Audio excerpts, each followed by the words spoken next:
Hey everyone, happy Friday. Happy Friday afternoon. And this is going to be a fun talk today. And we'll just give everybody a few minutes to jump in. But today's talk is going to be all about the topic of Christianity being a system of selective perceptions and feedback loops. So again, we'll just give everybody a minute and then we'll get started. But welcome. Hope your day's going really great and hope you enjoy today's time.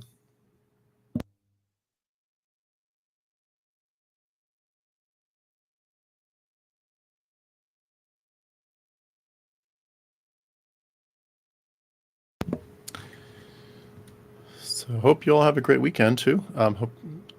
Curious what you all are up to, what you're doing this weekend for some fun. Hey, Accidentally Agnostic, thanks so much for joining me. It's good to see you. Hey, Anne-Marie. Wow, I feel honored. Some of you, I see the same names. I've seen you all several times this week, so I feel very honored to connect with you all several times. That's awesome. Well, it's a minute after here, so we'll get started.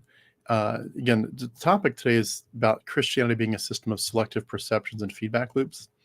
And again, for anyone that's kind of been watching my channel but new to the live streams I'm doing, I'm just kind of exploring some ideas, some things that I've been thinking about. Hey, Donovan, thanks so much for joining me today. Sorry you're stuck in Orlando's traffic. So I'm doing some live streams where I'm taking some notes that I've been working through and thoughts that have been in my mind for a while, just kind of exploring them together and then seeing, kind of what thoughts come to your mind. Hopefully clarify maybe some of my ideas, hone them, make them better, take away the bad stuff and leave the good. That's always a good dynamic. Take what you can and leave the rest. But I hope that some of this is helpful to everybody. And I did just want to mention that if you all are interested, and especially if you're more in front of a desktop computer where you have a full browser, if you could go to my channel and go to the live section, and you'll see there's a lot more lives coming. You can, I believe, go in there and click, notify me when this starts, and it will notify you when it's about to start. So a lot of good lives coming up. I'm trying really hard, and I'd love as well any suggestions. If you have suggestions for topics, feel free to send me a message, email me, or if you're they're connected on Facebook as a friend at Harmonic Tim. I'd love to have any ideas that you have. But we're kind of talking through some different aspects of psychological ways that Christianity affected us. And hey, Fire Unbeliever, great to see you. Great to see you. Right back at you. This is going to be something that's a recurring topic. There are psychological dynamics and mechanisms that we were exposed to in Christianity. And again, I'm not trying to be clever. A lot of the stuff you're going to hear me say is probably something you've heard somebody else touch on. I'm certainly not a psychiatrist. I'm certainly not someone that's smarter than everybody else, but I do keep my ear to the ground for what we're all talking about. And I try to come at it with some ideas and ways to expand it or apply it. And hopefully I come up with some stories and illustrations that make it meaningful to you. But again, diving in here, I apologize too for looking down at my notes. I hate to be that person that doesn't look at the camera all the time, but it is important for me to keep myself on track. Otherwise I'll get too far off. Hi, Simus Tater. I appreciate you too. Thank you so much for joining us. So when we talk about how our Christian beliefs were shaped by by psychology, basically Christian psychological dynamics and mechanisms, we're talking about the goal. The goal in this is to remove the veil from something that was very stealthy, in my opinion, and very impactful from our background, from where we came from. It's not just acknowledging that we were influenced. We're all influenced. Our schools influenced us. Our families did. Our friends did. Movies did. Everybody's influencing us. We're not saying that being influenced is a bad thing in and of itself. There's no way to not be influenced by things, even on a kind of a quiet underlying level where we can't quite see what's going on. But there are some places in life that have influenced us on significant levels, and when you look at them more deeply, you realize this probably was something we could put in the category of severe manipulation. So it's about finally seeing and understanding and confronting the powerful manipulations of our thoughts and perceptions that have occurred over many years. These mechanisms and dynamics, in my opinion, were not accidental. In many cases, they were not random. They were intentionally and intricately woven into how we think, how we feel, and how we perceive and interpret the world. And so the more that we can dig into them and say what happened to us, the better we can heal and undo it and reclaim our autonomy. Some of the things too I'm going to say are, hey Anna, thanks so much for joining us today. Voice so bright. Some of the things we're going to talk about as well are going to overlap to other conversations I've had in the last few days, or that will be coming up. So you will see some themes that do repeat, and I'm sorry about that. Hopefully I won't repeat myself too much. But when we realized that our beliefs were driven a lot more perhaps by these internal psychological processes than by the objective truths that we were holding so dear, that we thought were like these were the core of why we're doing this. I think we're opening the door to autonomy, to liberation, to realizing that we've been profoundly betrayed, but that we also have the power to take something back. Our humanity has been in some ways taken from us, stolen from us, and we're going to try to take it back. But you have to understand some of these things. And again, not trying to take the role of a counselor or a psychiatrist. Some of these things, if you're like, yeah, these things did happen to me, this isn't going to replace any kind of counseling. This is just a generic conversation. Please do admit to yourself if you need someone to take this to a deeper level with, that you can trust and kind of talk through this.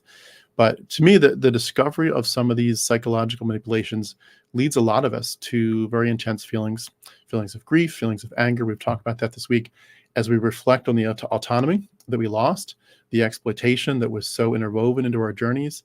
And some of this stuff is very surreptitious.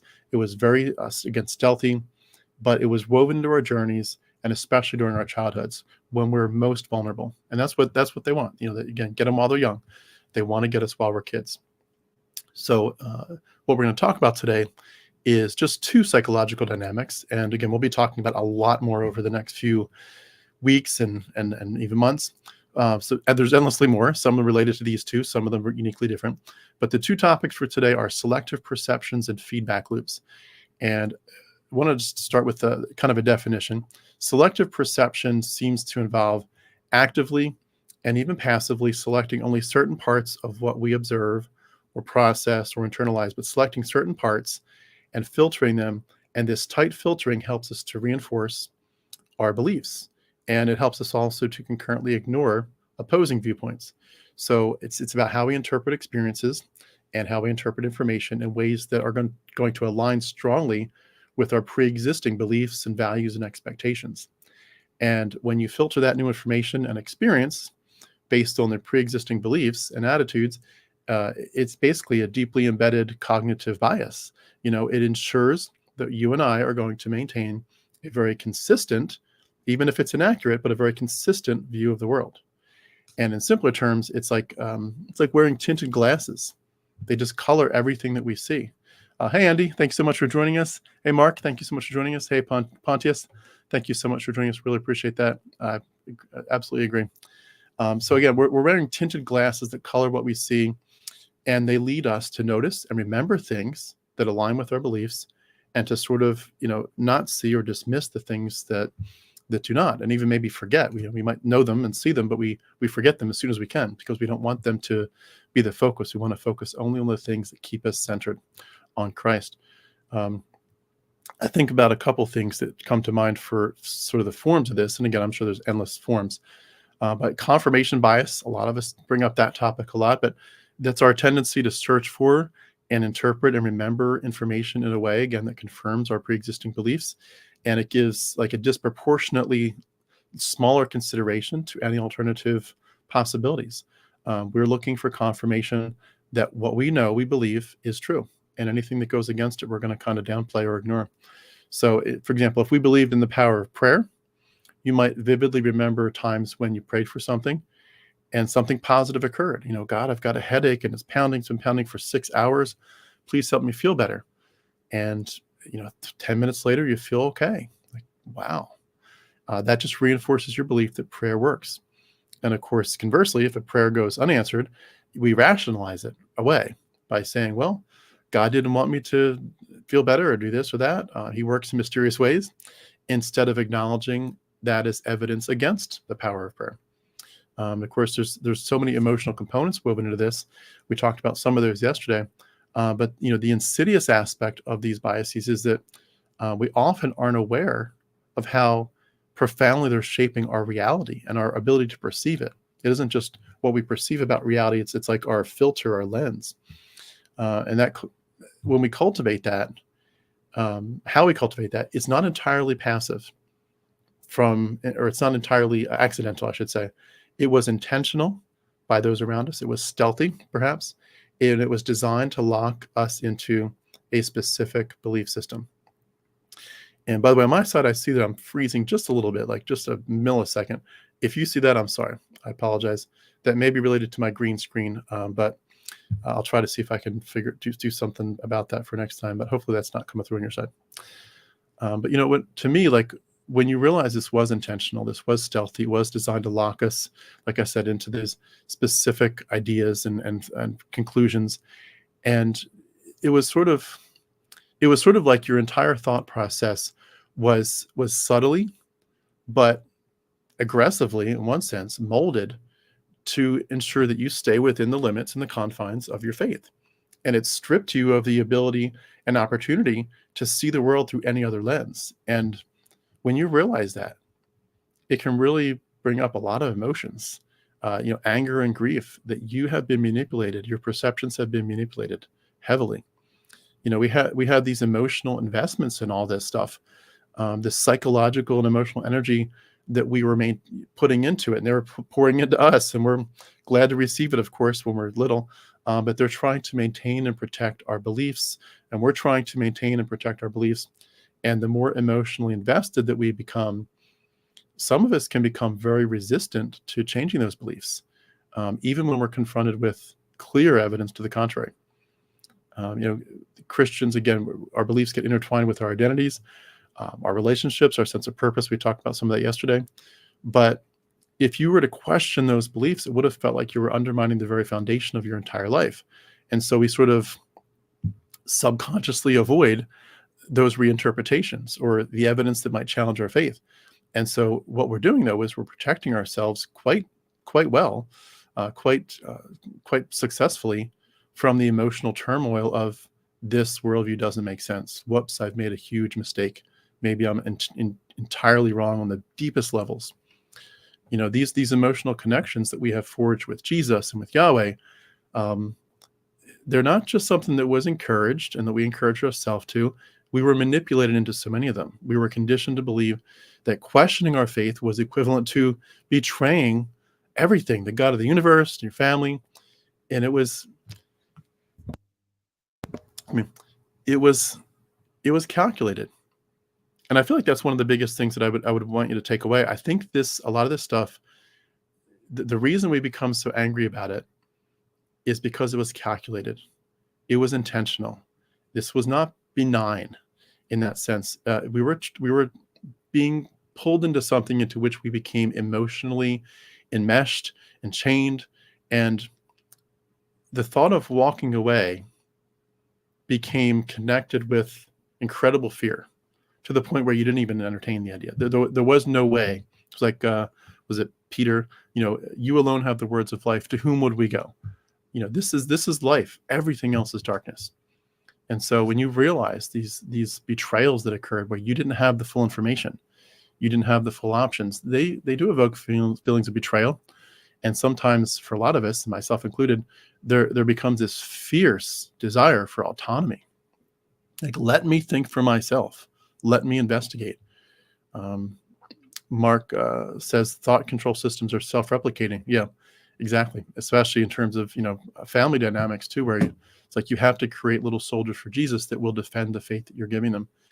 And, there's the social side of it, where our beliefs and behaviors are going to be influenced by the approval and support and the validation from our social group, our church, our family. And they're constantly echoed and reinforced, and expressing any doubts or even just serious questions, asking those hard questions about the faith can lead you to lose approval.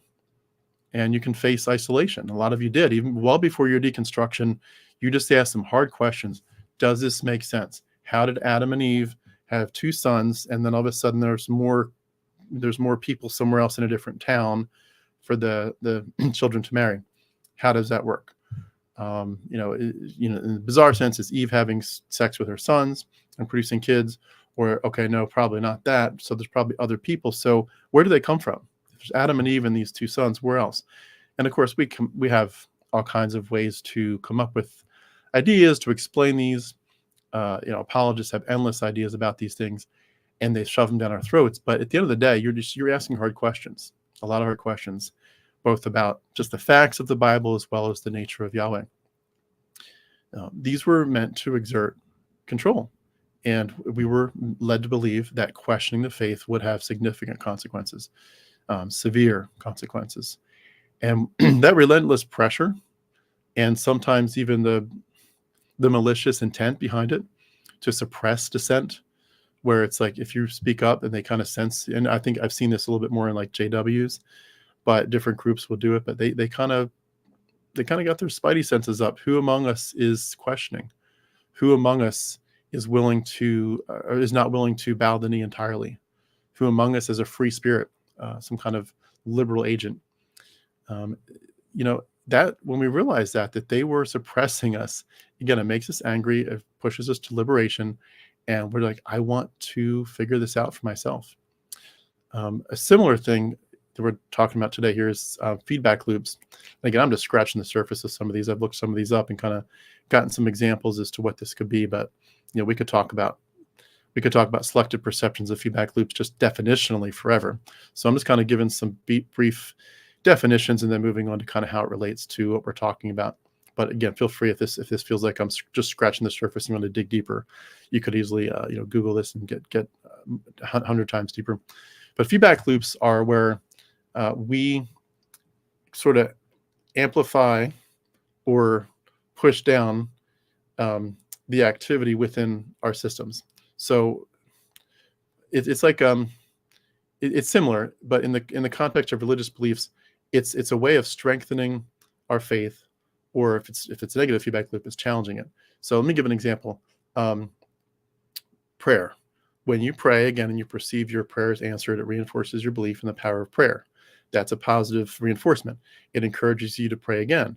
Sort of like, when you're a little kid, if you do something really good, like, oh, yay, good job. And then when you do something bad, like, hey, stop it. You learn very quickly. That's your feedback loop, positive and negative. And it becomes, you look for the results. You're looking for the results. The feedback loop pushes you towards the results. And so if you pray for a loved one, for their recovery, and they do get better, you'd say, again, this is the power of prayer. And that perceived answer strengthens your belief and enhances your confidence that prayer is effective and God is there and he's listening. And, the subtle manipulation here is sort of sneaky and it's profound. We were encouraged basically to view every positive outcome as the direct answer to our prayers. But any negative or even neutral outcomes were sort of conveniently ignored or rationalized, pushed aside. It's like the whole wait thing. God will answer it, but he's got a reason. It was not just part of our faith structure. This was actually an effort by the people around us to keep us in these feedback loops that would reinforce our faith. So irrespective of the actual evidence, you need to do whatever happens, whether it feels like God is answering or it feels like God is not answering. Whatever's happening is pulling us back to saying this does in fact work. It really does work. And that can be scary. You're talking basically about spiritual sugar pills, spiritual placebos. It really doesn't matter. If you feel better, it's God. If you don't feel better, God has some magical reason that he's waiting to heal you or whatever. Worship services can sort of create this too, I think, where they're trying to create a feedback loop, as it were, of this emotional response, sort of like a sense of like God is with us. And I remember hearing prayers like, God be with us today, Spirit be with us. God, we invite you here into our sanctuary, to our service. But that emotional intensity that you feel like, oh my gosh, God is with us. It's fostering this cycle in your head and your heart where the worship that you experience leads to your belief being strengthened. And of course, it then enhances the worship experience. So you want to do it more. And the more you do it, the more it strengthens your belief, which makes you want to go back to worship, which makes you believe more. During those intensely emotional services, especially where you're repeating the same chorus over and over, or if you're at a concert where they're able to play, so loud that it literally sends tingles down your spine, you can feel such an overwhelming sense of the presence of God, it's the sense of peace and connection. And that emotional experience, again, reinforces your belief, and it you to seek out that same thing again. It's like a drug effect. We've talked a lot about how these are addicting experiences. The feedback loops are sources of addiction. It's like an emotional high, to continue the addiction concept.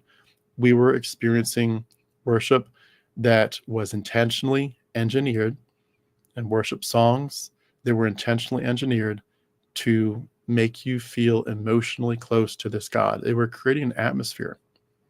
They were creating an atmosphere. They were creating energy they knew would evoke specific emotional responses, and those responses would bind you to your faith even more. And your faith would drive you to worship, which would drive you back to your faith. We felt at the time like we were just worshiping. We were engaging our God, but we were at the same time being emotionally, spiritually, if you want to use that word, manipulated, keeping you basically in a perpetual state. It's interesting. There are different movies I've seen over the years where there's some kind of, what's the expression, wool that's pulled over your eyes, where people just can't see the reality of it. And it's really interesting how in some of those movies, and I'm trying to think of a good example, I can't think of one, but somehow somebody finds a way to push the button and all of a sudden everything is different. Where maybe it's like I do remember one in Star Trek, there's a concept called the holodeck, if you're familiar with that, where they literally it's like, digital smoke and mirrors, where you can walk into a room, you can tell the computer to create whatever you want, create Paris and the Eiffel Tower. And it does things to your eyes on such an advanced level, in that, for now it's fantasy, but maybe someday it'll be there in reality with our technology, but it makes you feel like you're there. You're not seeing Paris as if it's like, okay, I'm seeing this grand picture. You feel like you're in Paris. You can hear the birds chirping. You can feel the wind. And I remember this one where people had been deceived into thinking that they were somewhere that they were not. And somebody began to literally like take a gun, like phaser, they call it a gun, and shoot different parts of this holodeck, this room. And so suddenly you're seeing, like, where there should be a wall or a sky, you're seeing circuits. And it's like, oh my gosh, we're not where we thought we were. We're in a holodeck. We're not in this town. When that happens, you realize you've been severely manipulated. It really, again, drives you to anger. You've been maneuvered. You've been hustled. You've been really hustled. Of course, there's sort of negative feedback loops as well. There's this idea of doubt and the fear of punishment. Doubt is going to be a natural part of any belief system, telling people don't doubt. Doubt is met with this idea of divine punishment. Don't be like doubting Thomas. And if you ultimately doubt too much, you will literally fall away. You'll be part of the non-believers. And eternal damnation is a really big driver, behind people saying, I'll stay. Of course, I want to sign up. I want my ticket to ride. Fear stifles your doubt, creating a negative feedback loop, because you want to stay away from that fear. And that discourages further questioning, which, could lead to more fear. So if you, for example, begin to doubt the existence of God, or even just the validity of the Bible, you're going to quickly, suppress those thoughts, because you're afraid that those doubts could lead to some kind of spiritual consequence that'll really hurt you both now and in the afterlife. And it's like a fear-induced suppression of your doubt. And it creates this negative feedback loop that, again, locks you in. This is about locking you in. They want your mind, your heart handcuffed to the wall. The fear of punishment was not just a theological concept or a doctrine to us. It was a psychological weapon. I repeat that. It was a psychological weapon used to keep you and me in line. The looming threats were put over our heads like a sword. You remember the Tom and Jerry's cartoons where it was like this big vault, this big bank vault above your head, and you wanted to stay away from it. But of course, Tom always would go over there, and then Jerry would cut the rope, and bam, Tom's got a big bank vault coming on his head. But that's what it was like. This looming threat of eternal damnation was held over our heads, And it instilled in us a fear that said, do not think too critically. This was not good guidance. This was not good mentoring. This was malicious. This was a malicious form of mind control, and it's designed to ensure that you're obedient and compliant. You have to comply. And when you realize this, the anguish that occurs, the lack of autonomy, this sense I was betrayed. And I don't think it's too much to say that. I know some of us want to look for the best and say, well, they were doing the best that they could. And I get that. I get that we feel like we want to say they were doing the best. Because also to me, it was like, I realized I was doing the best I could at the time. But I was part of it. And I think it's important to admit that we were betraying ourselves, and also that we betrayed other people when we became part of that system, at least by a certain age. There's like that age of accountability we talk about, where you're accountable for your beliefs. I think there's an adult age of accountability, as it were. I don't want to put a number on it, but there's a point at which if you become part of the leadership of a system that is toxic, you're kind of culpable for that. And I certainly would put myself in that category. And I think a little bit, just a few more concepts about the negative side of these feedback loops. The fear of ostracism. When you talk about questioning your faith and then even abandoning your faith, people are going to ostracize you. You're going to lose your connection, or at least lose your leadership power. And this negative feedback loop helps you to suppress your doubts, because you have to maintain your place. The idea of being rejected by your community is awful. And we do have to keep those doubts to ourselves so we can avoid conflict, and certainly to avoid being kicked out. The idea that people would say, you're a bad person, the devil's got you, you have fallen away. Wow, did that get it? And some of you tell me about how you were brave enough to kind of privately question things. But a lot of people, I would say myself in some ways, we were so scared that we didn't even privately question it for the most part. We could not question it, even if it was just us talking quietly to ourselves. So going forward, I wanted to talk about a few more ways that the churches did these, reinforce these selective perceptions and these feedback loops. They're not just passively allowing these to happen; they're actively doing it. I hope that's been clear from what I've said. I believe that firmly, that a lot of churches are actively aware of what they're doing. They're actively reinforcing them. They're cultivating them, and they use specific mechanisms designed to get the outcome of exactly what they get. We want your faith strengthened. We want your doubt minimized. Stay stuck. Stay where you are. And by the way, keep giving us 10%. The couple big ways, stating the obvious here, so I'll go quick. Sermons. Sermons are a very powerful tool that just about every church uses for shaping your perception. Often, a lot of churches have a charismatic leader, which is, that person is going to craft a sermon and a story for which, when they deliver it to you and you hear it, especially after all these songs that have kind of primed the pump for your emotions, it's going to deeply resonate with what you already believe. They're not going to come in there and shake you up and say, what you believe might be wrong. They're never going to say that. They're going to focus on specific scriptures and stories and doctrines and interpretations that the church has that align with, what you all already are agreeing to. And they reinforce this selective perception that God is there. He's actively present. He's working. The gospel's true. The Bible's true. And you just keep on saying, the catechism, keep on saying the statement of faith, and you'll be fine. And, statements of faith are in some ways a good example of this, where they're just, you don't stray too far.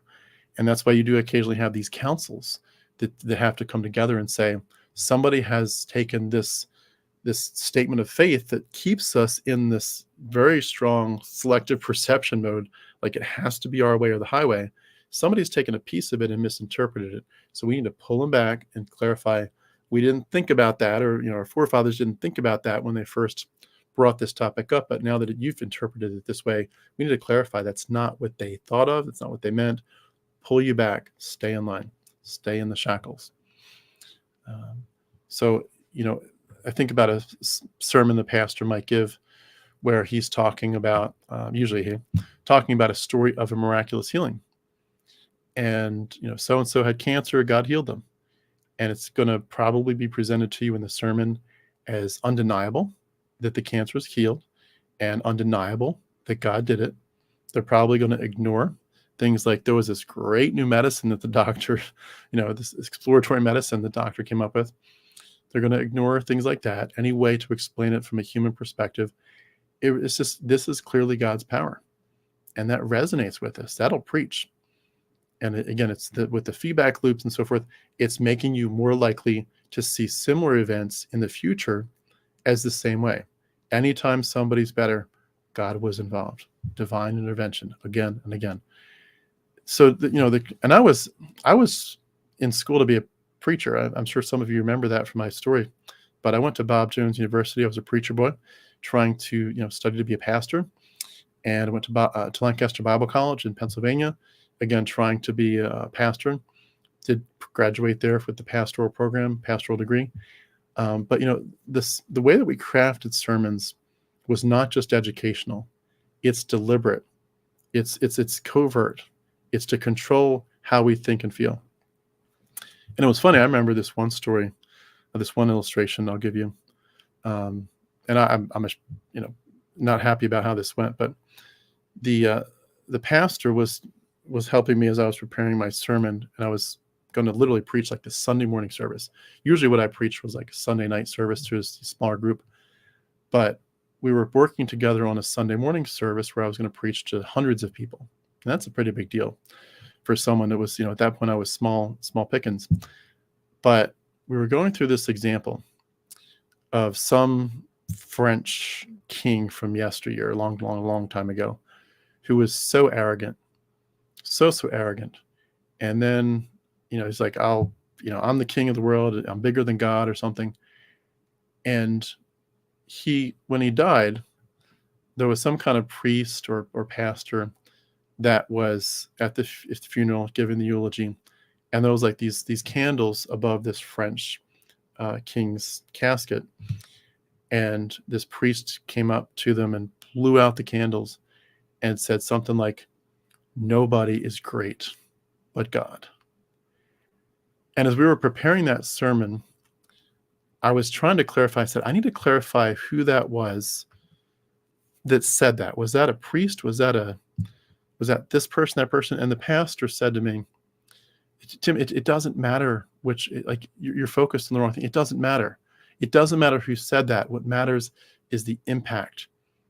Prepare for how you say that. It's not about, was it a duke? Was it a knight? It's like what you need to practice is not the technical truth of the story. You need to be able to say in a very emotional way, nobody is great but God." Get in preacher mode. And it struck me like, you're truly telling me it's okay to tell a story, even if I completely mix up what's actually, like who it actually is. And he was like, you're missing the boat. The boat is the emotional impact. It's like, but I want to get the story right. But that's that emotional appeal that sort of overrides everything. They want to deepen your emotional investment in this through the preaching. They want to make you susceptible to the message without question. And it is honestly, at least it can be, in many cases, a very aggressive form of psychological manipulation. They're telling you we are spiritual leaders, we're spiritual guides, but they're wearing a cloak. They're wearing a cloak of this spiritual guide motif. And what's really happening is they're trying to evoke an atmosphere, and they're trying to drive you away from your autonomy and drive you back into the fold and into the reinforcement of the community beliefs. Holy structures. I just looked to the right here to my comments. Holy structures of fear. Yeah, exactly. That's a good way to put it. And of course, this is all, not just the pastor, but within the church community, the strong emphasis, like we talked about, in the collective beliefs that we have, the ways that we say the same thing over and over, the same hymns. And a lot of us would also go through the experience of sharing testimonies. I don't know if you remember that, but in my church experience, often it was Sunday nights. And Sunday nights, everyone would we'd have some kind of hymns, for a little bit longer than usual. And then maybe the pastor wouldn't even preach. It was just testimony night. What has God done in your life? Oh, God has done this. He's healed my this. He's rescued me from that. Praise the Lord. Praise the Lord. And it becomes it becomes addicting to hear these things, and it becomes awesome to be part of it if you can get up and share something. Look at what God did in my heart, in my life, in my family, whatever it was, finances, physical health. Sharing your testimony was a big deal. It reinforces your collective belief, and it makes sure that nobody says, "Wait a second, your story has holes in it." No. Put that thought away. This was a way to keep you in line. This was a way of making sure that community was not lost, and that outsiders were clearly identified, that in conformity was ensured. There was psychological pressure to remain right in line with the accepted belief system, and considering alternative perspectives and ideas had ramifications and repercussions that we knew to avoid.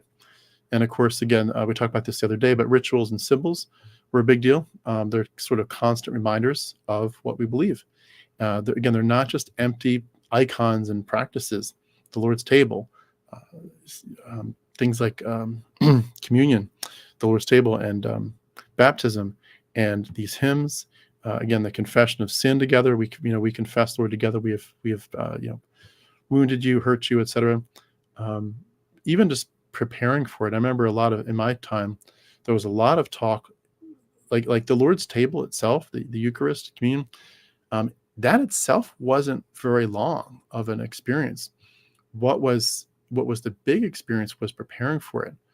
You would have this long, drawn out time of examine your heart to make sure that you are right before God. Do not come to this table in a dishonoring way. And so you're sort of collectively saying, in this symbolic act that's going to reinforce your belief, of course, in Jesus' sacrifice, that we're communally under God, but this ritual is going to solidify. We need to come to the table. We need to be, confessing our sins, making it right. And there's never anything in this mix that says, what if we're wrong?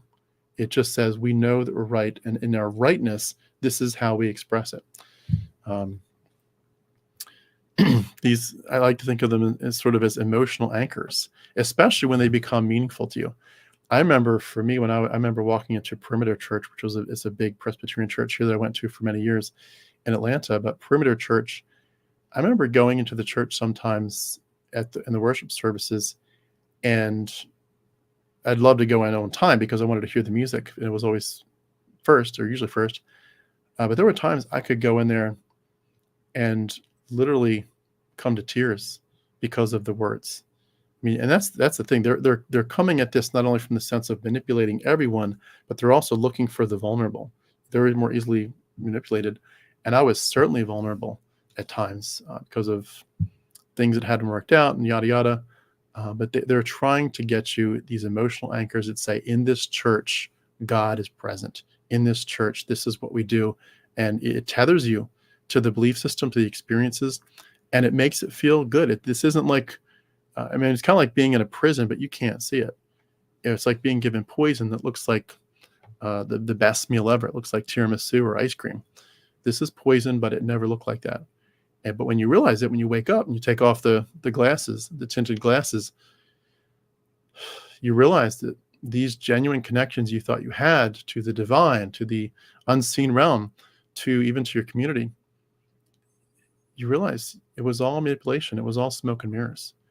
But I think that realizing that is like a critical step in our healing journey, and it helps us to start to untangle our genuine spiritual worldview. Like, what do I really believe?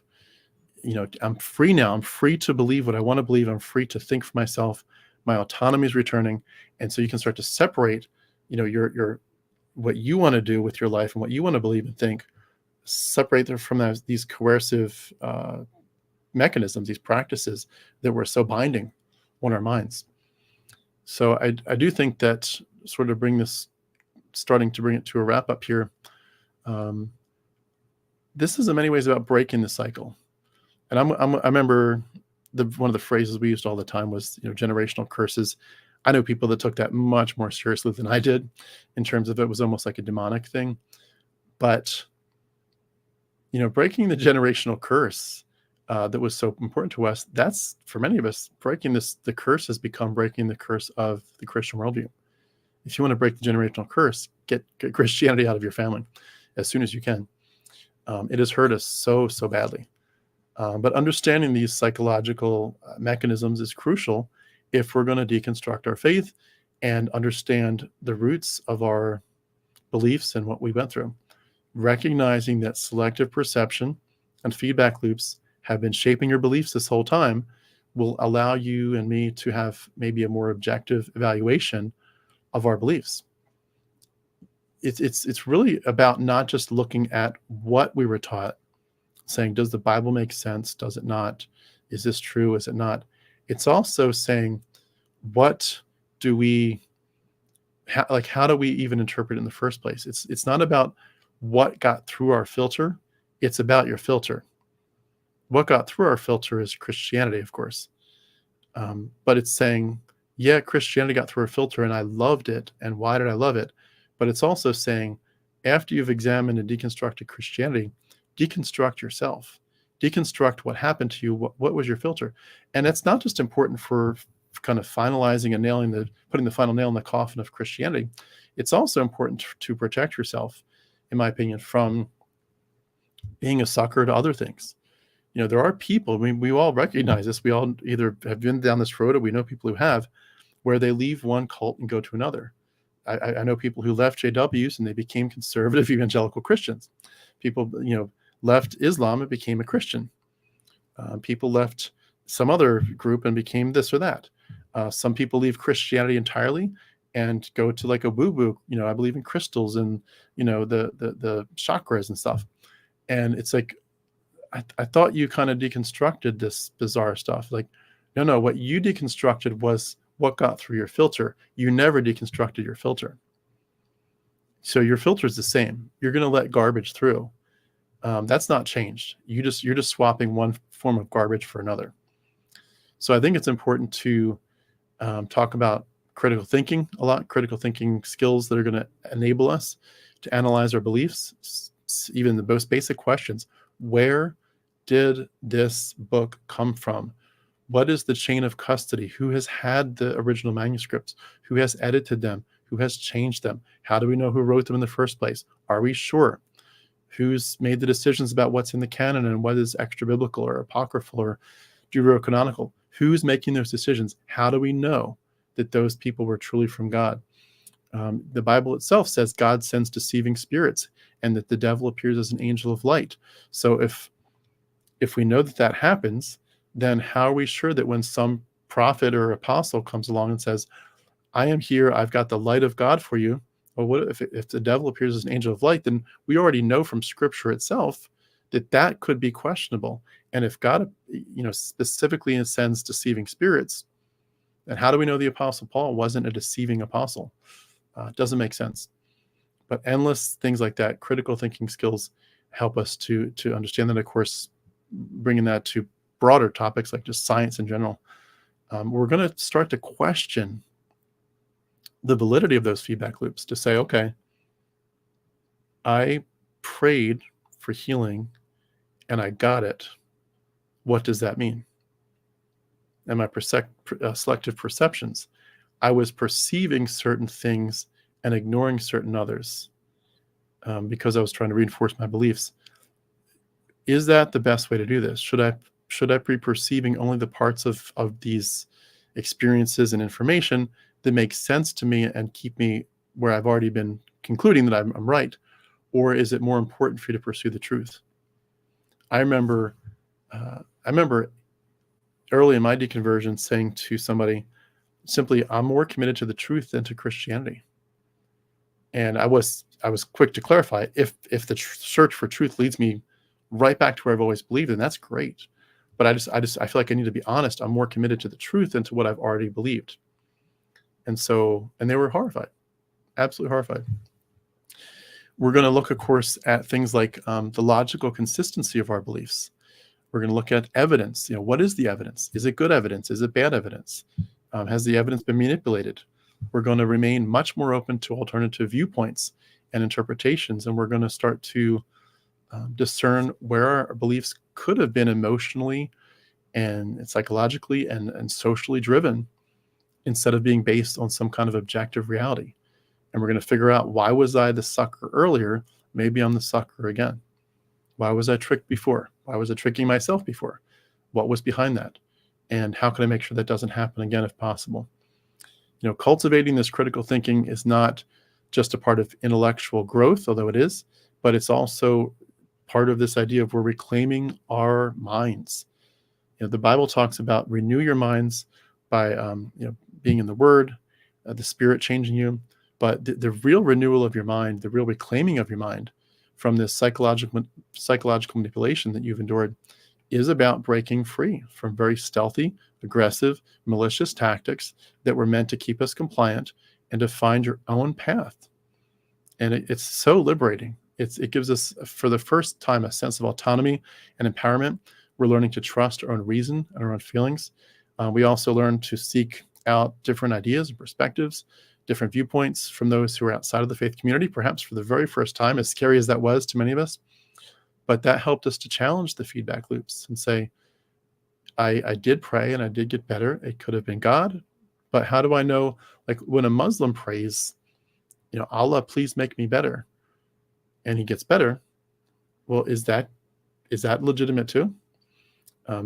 Thinking from an outsider's perspective, like John Loftus says, the outsider test for faith.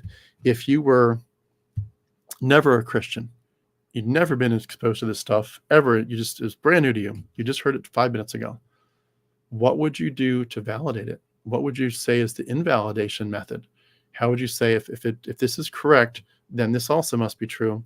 But if it's not correct, let me look at this. And if this is true, then that means it's invalidated, or at least that it's extremely suspect. You're going to do that, and you're going to explore different ways of creating new frameworks. Even through secular philosophy is a big one that, again, a lot of us go down. But we need to be able to question and revise what we were taught before, what we believed. This is, again, going back to some similar themes in my channel, this is an act of bravery. And some of you have been some of the most brave people on the planet that I've ever come across. You are standing up. You are standing up for yourself and sometimes for your children against the aggressive and intentional efforts of Christians who tried to manipulate and isolate us within those belief systems. And when you open yourself up to new ideas, you're learning, but you're also resisting. You're becoming part of the resistance. You're resisting control mechanisms that kept you from exploring beyond the boundaries of your faith. And you're affirming your right to seek the truth on your terms and to say, you can't manipulate me. You can't lie to me. You can't keep critical information from me. You also can't threaten me with hell. I'm not going to believe just because you scare me with the story of the afterlife of eternal conscious torment, or the devil's going to get me. I'm not afraid anymore. I will pursue the truth without your constraints and your manipulation. I think when we get to that point, you realize when you get out, you realize how powerful these dynamics were. They really kept us blind. It wasn't like we were in there fighting and saying, I don't think this is real, but you know what? I got to stay because I'm afraid of this or that. We were utterly convinced. We were utterly convinced. We were convinced, and then our convincing got reinforced and cemented in place and super glued. You had very little way to disentangle yourself from those attachments when you were in it. Very little chance. I think it's important. I just encourage you to, again, as I wrap this part up and get to the comments. And this, by the way, this is kind of how I'm doing it at the moment. I'm probably going to adjust it a little bit depending on feedback I get. But it feels good, kind of good to go through a few thoughts here, a few of my notes that I've been working on for a while, and then just read some comments. But we'll see how it goes. Please give me feedback if you don't like some aspects of what I'm doing, and we'll try to keep it dynamic so we can adjust it. But just to wrap up here, and then we'll get to the comments. Go into my notes here. There is a part of us that when we're in what we were in Christianity, we were very emotionally fulfilled. And part of this is it's scary to realize how much you've been exploited, but it's also scary to face just the loss. Whether social ramifications happen or not, when you deconstruct heavily, you lose a lot of what you had. You lose your home base. You lose the carpet from under your feet, as it were. The journey of self-discovery is healing. It's transformative. You can heal from the grief, as so many of us talk about. you're embracing your empowerment, you're embracing your autonomy, but you have to grieve the loss. And you have to also, I think, bring people and yourself to account for what they did and what you were a part of. And I've admitted that several times. I was a part of that system, and I'm very, very ashamed of it. I have apologized to a lot of people. But these dynamics are very real. And you're not going to learn them in Bible college per se, although in some ways you will learn some of them. But they're going to be implied. They're going to be stealthily woven in between the lines. You read between the lines and it's there. For example, quick example. I remember in one class we were talking about biblical counseling. And a lot of pastors do biblical counseling for which they are entirely unqualified, I might add. Entirely unqualified. But a lot of pastors do biblical counseling. And I remember at one point the counselor who was leading this class, he was not a pastor, he was an outside counselor, but a biblical counselor. He was reading from a book, I believe, by Larry Crabb. Probably a lot of you remember that name. But whoever it was, whatever, he was talking about how he as a counselor, the author had gone through this journey where he had said, I believe we need to have psychology and psychiatry and all these Freudian things and all these great things and even medicine woven into what we do as pastors. And he said over the years, he felt convicted and concerned. He said, in my attempt to bring Christian counseling to a more broad but healthy perspective, he said, I've actually brought it to an unhealthy perspective because we have gone away from the church. We've gone away from pastors. We're focused on medicine. We're focused on external therapists. And he said, we need to return to our roots, to the bare bones basics, the thing that heals mental health, the thing that heals our wounds and gives us a firm base for the future is the gospel alone.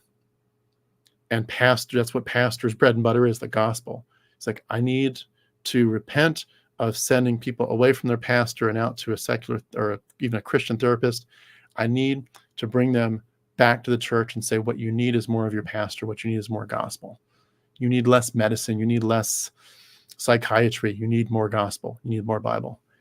And in going through that with this class and hearing that messaging from this teacher, it really reinforces on a psychological basis the idea of this feedback loop of you. It's all about the gospel. All you need is the gospel, and it will be, God will fix it. God will resolve it.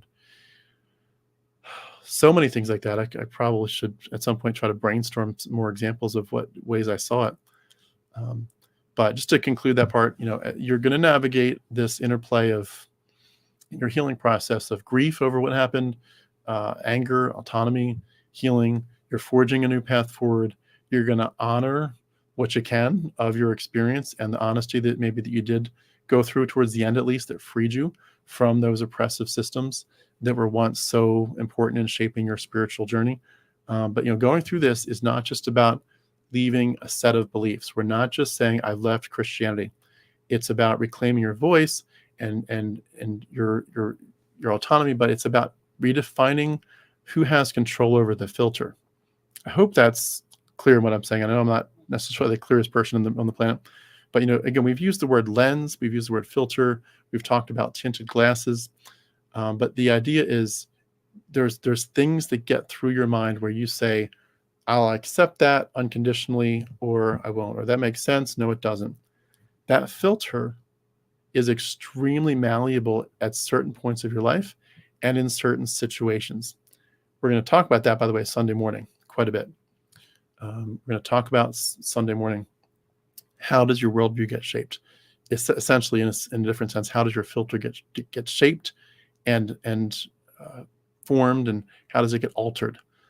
But you're leaving Christianity, but you're also reclaiming your worldview and your ability to filter out good and bad information. Your bravery is so amazing, and it's a testament to your resilience, to your unwavering commitment to seeking out the truth, and to your life, a life that's authentically yours. And I love that. I love that. Anyway, I think that's all I want to say about that for today in terms of going through my notes. But I just want to say thank you all for the comments here. I see quite a few here. Let me read through them and see what I've got that I missed. And I know that I've probably said this before, but I hope some of this is helpful. I know I'm going in some ways deeper than we go on the interviews in certain aspects, especially the psychology.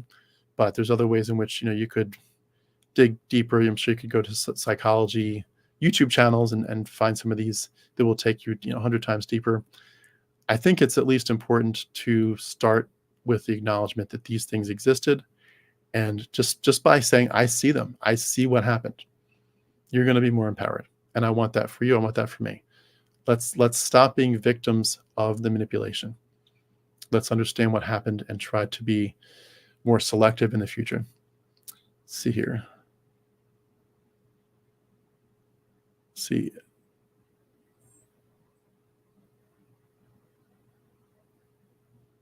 Seeing a few that I'm not sure if they're trolls or not, but I'll go back to some of those in a little bit, and I'm just going to read the ones that make quick sense to me. Annie Kurtz says, it seems to me on my life quest for truth, the many religions are used by a state or empire as a method controlling the masses. The more I uncover, the more this is obvious. Yeah, I didn't touch on that, but that's a great point.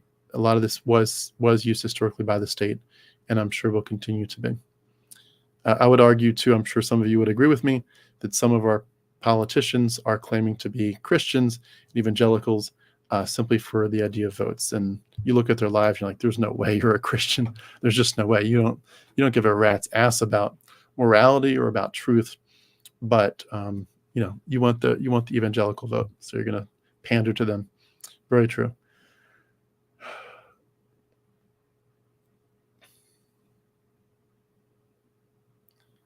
Bear with me 1 second here. Just going for the comments that I think are most relevant.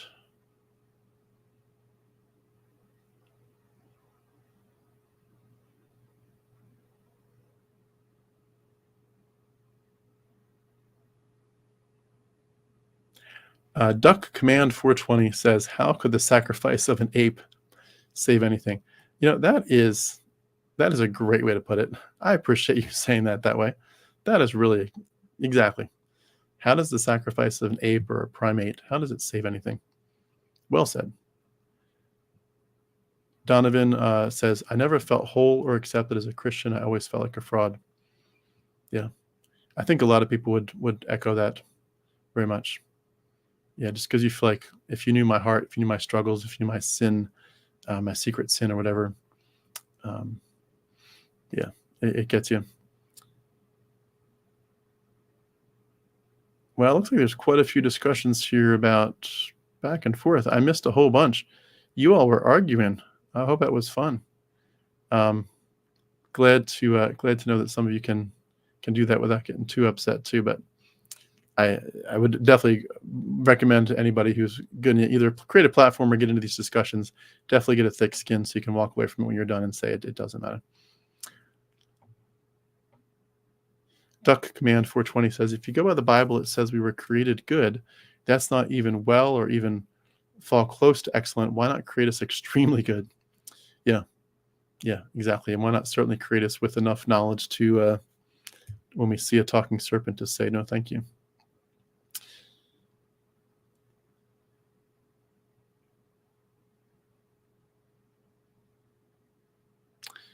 Again, I apologize if there's some comment that you've put there in here that was just very, very, very poignant, and I didn't read it. But I see a lot of back and forth, and I don't want to get into try to understand some of the arguments that were going on there. It does look like there's some trolls in the group. I will do my best to figure out a way to block them. So this is definitely, we're trying to make this a safe place.